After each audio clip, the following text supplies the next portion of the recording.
শুধু বিএনপি এবং জামাত নয়, আওয়ামী লীগের জন্য আতঙ্ক সেই কানু। এই কানু কোন কানু? আপনারা সম্প্রতি দেখেছেন যে একজন মুক্তিযোদ্ধাকে কুমিল্লা 14 গ্রামে তাকে জুতার মালা গলায় দিয়ে তারপর গ্রাম ছাড়া করা হয়েছে। এই ঘটনা এখন তোলপাড়। তো আসলে মুক্তিযোদ্ধা হোক আর যে একজন সাধারণ নাগরিক হোক, যদি সে অপদস্থ হয় বিনা কারণে, তার বিচার পাওয়া বা তার ন্যায্য বিচার পাওয়ার অধিকার সে সাধারণ নাগরিকেরও আছে এবং সে যদি মুক্তিযোদ্ধা হয় তারও আছে। এখন এই যে মুক্তিযোদ্ধা, যখনই আমরা দেখেছি বিভিন্ন সময় মুক্তিযোদ্ধাদেরকে অপদস্থ করলে অবশ্যই আমাদের এটা একটা সেন্সিটিভ ইস্যুতে পরিণত হয়, প্রত্যেকটা মানুষ আমরা প্রতিবাদ করি। কিন্তু এর পিছনের ঘটনা আসলে কি? এই যে কানুকে অপদস্থ করা হইলো, কানু কেমন লোক সেটা আসলে আমাদের জানা দরকার আছে। এখানে বাংলাদেশের খবর, তিনি এই কানুর নামা বা কানুর সমস্ত অপকর্ম তুলে ধরেছেন যে তিনি আসলে কেমন মুক্তিযোদ্ধা, বা মুক্তিযোদ্ধা হয়েও কেন তিনি এই হেনস্থার শিকার হইলেন। কুমিল্লা 14 গ্রামের বীর মুক্তিযোদ্ধাকে জুতামালা পরিয়ে হেনস্থার ঘটনায় দেশ জুড়ে তোলপাড় চলছে। প্রধান উপদেষ্টা থেকে সাধারণ মানুষ সকলেই এর প্রতিক্রিয়া জানিয়েছে, ক্ষোভ প্রকাশ করেছে অনেকেই। লাঞ্ছিত আব্দুল হাই কানু 14 গ্রামের লুদিয়া গ্রামের বাসিন্দা। স্থানীয়রা বাংলাদেশের খবরকে জানিয়েছেন, হেনস্থার এই ঘটনার পেছনে মুক্তিযোদ্ধাকে লাঞ্ছিত করার মতো দৃষ্টতাপূর্ণ কোনো উদ্দেশ্য ছিল কিনা, এটি বরং তার বিরুদ্ধে পুঞ্জীভূত ক্ষোভ থেকে ঘটেছে। স্থানীয়রা বলেছেন, ঘটনার পর মুক্তিযোদ্ধা হিসেবে এখন যিনি মানুষের সিম্পিতি পাচ্ছেন, আওয়ামী লীগ সরকার আমলেই সেই কানু আর তার ছেলে বিপ্লব কেবল বিএনপি জামাত কিংবা সাধারণ মানুষের জন্যই নয়, আওয়ামী লীগের নেতাকর্মীদের জন্যই ছিল তিনি আতঙ্কের মূর্তিমান। 2016 সালে লুদিয়ারা গ্রামের বাজারে কানু আর তার ছেলে প্রকাশ্যে দিবালোকে ব্রাশ ফায়ারে যুবলীগ কর্মী আবু বকর সিদ্দিক রানাকে হত্যা করেছেন বলে অভিযোগ আছে। দেখেন, তিনি কিন্তু 2016 সালে একজন আওয়ামী লীগের যুবলীগ কর্মীকে তিনি হত্যা করেছেন বলে অভিযোগ আছে তার বিরুদ্ধে। এই ঘটনায় সে সময় সমাবেশ করে তাদের ফাঁসির দাবি করেন স্থানীয় আওয়ামী লীগ সহ এলাকাবাসী। স্থানীয় আওয়ামী লীগ এবং এলাকাবাসী এই মুক্তিযোদ্ধা এই কানুর ফাঁসির দাবি করেছিলেন। এ অভিযোগ রয়েছে আব্দুল্লাহ হাই কানু উপজেলা যুবলীগ নেতা শাহিন হত্যাকাণ্ডের সাথেও সরাসরি জড়িত। তো সেখানকার একজন যুবলীগ নেতা শাহিনকেও তিনি হত্যা করেছেন। একজন আবু বকর, একজন শাহিন, এই দুইজন যুবলীগ এবং আওয়ামী লীগের কর্মী, তাদের হত্যাকাণ্ড হয়েছে। সেই হত্যাকাণ্ডের সাথে এই মুক্তিযোদ্ধা তিনি জড়িত আছেন বলে অভিযোগ আছে।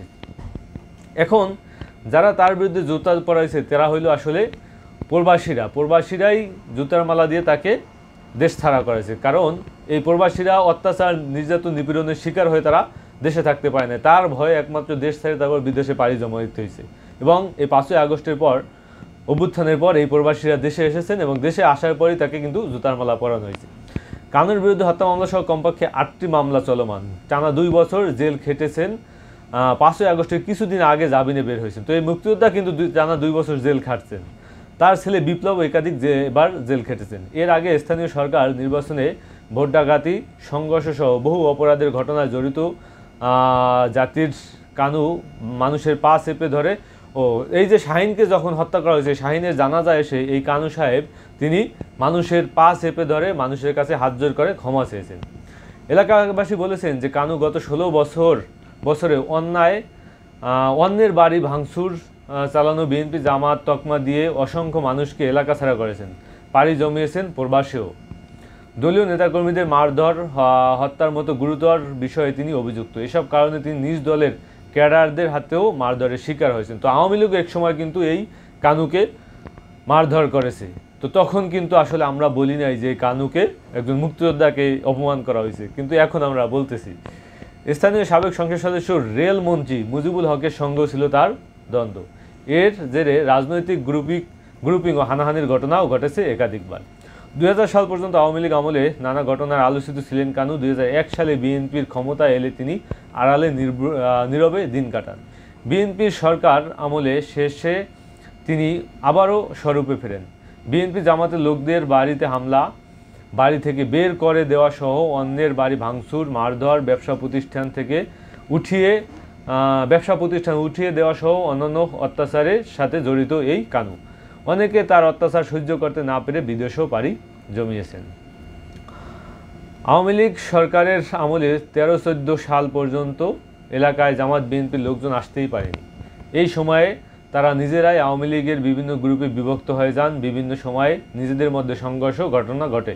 তখন কানু তার ছেলে বিপ্লব তৎকালীন সময় ইউনিয়ন যুবলীগের সভাপতির নেতৃত্বে যুবলীগ কর্মী রানা হত্যার ঘটনাও ঘটে। এ সময় তাদের বিরুদ্ধে হত্যা ও অস্ত্রসহ মামলা সহ একাধিক মামলা ঘটে। এরপর অনুষ্ঠিত হয় ইউনিয়ন নির্বাচন। সর্বশেষ ঘটনাটি যে ঘটেছে এটি প্রবাসী এলাকার লোকজনের ক্ষোভের বশীভূত হয়ে ঘটিয়েছেন। ওনাকে মারধর করা হয়নি, তবে অপমান করা হয়েছে। যদি এটি যত না রাজনৈতিক, তার চেয়ে বেশি ব্যক্তিগত ক্ষোভের বহিঃপ্রকাশ। নিজে নির্বাচনে কানুর ছেলে এক পক্ষের চেয়ারম্যান পদে নির্বাচিত করেন, অন্য পক্ষ ছিলেন সাবেক রেলমন্ত্রী মুজিবুল হকের প্রার্থী। তো এই মুজিবুল হকের প্রার্থী এবং তার ছেলে আপনার ছেলে একজন চেয়ারম্যান পদপ্রার্থীর পক্ষে। তো এই দুই পক্ষে আসলে বারবার সংঘর্ষ হয়েছিল। সেই ঘটনাকে কেন্দ্র করে তাকে অপদস্থ করা হয়েছিল। তো আসলে মারামারি, তারপর ভাঙচুর, লুটপাট এগুলো ছিল তাদের নিত্যদিনের সঙ্গী। এগুলোই তারা দীর্ঘদিন ঘটাইছে, সেটাই আসলে এই রিপোর্টে প্রকাশ পাইছে বাংলাদেশের খবরে। এর বিরুদ্ধে অভিযোগের কোনো শেষ নেই। আমি কোনটা রেখা তারপর কোনটা পড়ব আপনি বলেন। আর তার চৌদ্দগ্রামের থানার ভারপ্রাপ্ত কর্মকর্তা ওসি এটিএম আখতারুজ্জামান বাংলাদেশ খবরকে জানান, আব্দুল হাই কানুর বিরুদ্ধে 8 থেকে 9টি মামলার বিষয়ে পুরনো অপারেটরদের মাধ্যমে জেনেছি। তবে আমার কাছে একটি হত্যা মামলা ও একটি ভাঙচুরের মামলা তথ্য রয়েছে। তো তার বিরুদ্ধে 8 থেকে 9টা মামলা আছে, 3টে আছে হত্যা মামলা, এবং বর্তমানে 2টা মামলার তথ্য এই ওসি সাহেবের কাছে আছে, তিনি জানিয়েছেন। তো এই চিন্তা করেন যে বিভিন্ন সময় আমরা দেখেছি যে মুক্তিযোদ্ধা সার্টিফিকেট অথবা মুক্তিযোদ্ধা উপাধিকে যারা ধারণ করেন, এটাকে ব্যবহার করে সমাজের বিভিন্ন জায়গাতে বিভিন্ন জায়গায় অপকর্ম করিয়া বেড়ান। এবং এর আগে আপনারা দেখেছেন যে একজন মুক্তিযোদ্ধা তিনি তার 4টি সন্তান পালিত সন্তানকে তিনি তার মুক্তিযোদ্ধার সার্টিফিকেট ব্যবহার করে তারপর সরকারি চাকরি দিয়েছেন। যখনই আপনি মুক্তিযোদ্ধা হন আর একজন সাধারণ নাগরিক হন, যখনই আপনি সমাজে এরকমের আতঙ্ক সৃষ্টি করবেন, সমাজে অপকর্ম করবেন, চাঁদাবাজি করবেন, লুটপাট করবেন, ধ্বংসযজ্ঞ চালাবেন, যে কাউকে বাড়ি ছাড়া করবেন, জায়গা জমি দখল করবেন, তখন কিন্তু আপনার বিরুদ্ধে এরকমের অভিযোগ আসলে তারপর আপনাকে গ্রামের মানুষ এই জুতার মালা পরাইবে, গ্রামের মানুষ আপনাকে অপদস্থ করবে। এটা স্বাভাবিক ঘটনা। তো আসলে মুক্তিযোদ্ধা এই যে কানু সাহেব, তিনি যে ত্রাসের রাজত্ব কায়েম করছিলেন সেই চৌদ্দগ্রামে, সেটা কিন্তু এখন সুস্পষ্টভাবে এই রিপোর্টে ফুটে উঠেছে। তো যারাই আসলে অপদস্থ করেছেন তারাই কিন্তু এই কানু সাহেবের নির্যাতন নিপীড়নের শিকার হয়েছেন। কিন্তু অন্তর্বর্তীকালীন সরকার ক্ষমতায় আসার পরও 8টি মামলা মাথায় নিয়ে তারপর তিনি খুব প্রকাশ্যে ঘুরে বেড়াইতেছেন, ভোট ডাকাতি করে, চুরি করে, তারপরে ভাঙচুর করে, হত্যা করেও তার বিচার যখন মানুষ পায় না, যখন মানুষকে বাড়ি ছাড়া করেছে, তারপরও আইসা দেখে যে তাকে কি এই অন্তর্বর্তীকালীন সরকার ক্ষমতা আসার পরও তার বিচার করা হইতেছে না, তাকে আইনের আওতায় আনা হইতেছে না। তো সেই জায়গা থেকে, ক্ষোভের জায়গা থেকে কিন্তু এই কানু সাহেবকে অপদস্থ করা হইতেছে। তো আসলে একজন মুক্তিযোদ্ধাকে কিন্তু এই আওয়ামী লীগ, আবার এই কানু সাহেব তিনি মুক্তিযোদ্ধা, তাকে কিন্তু আওয়ামী লীগ আমলেই কিন্তু সে অনেকবার মারধরের শিকার হয়েছেন। তখন কিন্তু আমরা বলি নাই যে কানু সাহেব কি বীর মুক্তিযোদ্ধা, তাকে কেন অপদস্থ করা হয়েছে। কিন্তু এখন আমরা এসে বলতেছি, এখন আমরা বলার সুযোগ পাইতেছি। তো বুঝতেই পারতেছেন যে আসলে কোথাকার ঘটনা এখন কোথায় গিয়ে দাঁড়িয়েছে। তো যাই হোক, আমার কথা হলো যে তিনি একজন মুক্তিযোদ্ধা, তিনি যদি অপদস্থ করে থাকেন, তাকে আসলে আমরা কিভাবে দেখব? অপমান করলে যে একজন মুক্তিযোদ্ধা হলে যে তিনি পার পেয়ে যাবেন, বিষয়টা এমন না। তাকে অবশ্যই আপনার বিচারের আওতায় আনা উচিত বলে আমি মনে করি। সেটা বিচারের আওতায় আনবে আইন শৃঙ্খলা বাহিনী। তবে গ্রামে প্রচলিত আছে, কেউ যদি চুরি করে, কেউ যদি ডাকাতি করে, কেউ যদি কোনো অপকর্ম করে, তার মাথা কামিয়ে দেওয়া, তাকে জুতার মালা পরানো, এরকমের কাজ কিন্তু আপনার সামাজিক বিচারের একটা রীতিনীতি। তো সেই জায়গা থেকে আসলে তাকে কিন্তু মারধর করা হয় না, তাকে একটু জুতার মালা পরানো হয়েছে। তো এই ছিল আসলে মূল ঘটনা, যে কেন তিনি জুতার মালা একজন মুক্তিযোদ্ধাকে কেন জুতার মালা পরতে হইবে। কারণ তিনি জুতার মালার কাজ করেছেন, তিনি জুতার মালা পরানোর মতো অপকর্ম করেছেন বলেই আসলে তাকে জুতার মালা পরানো হয়েছে।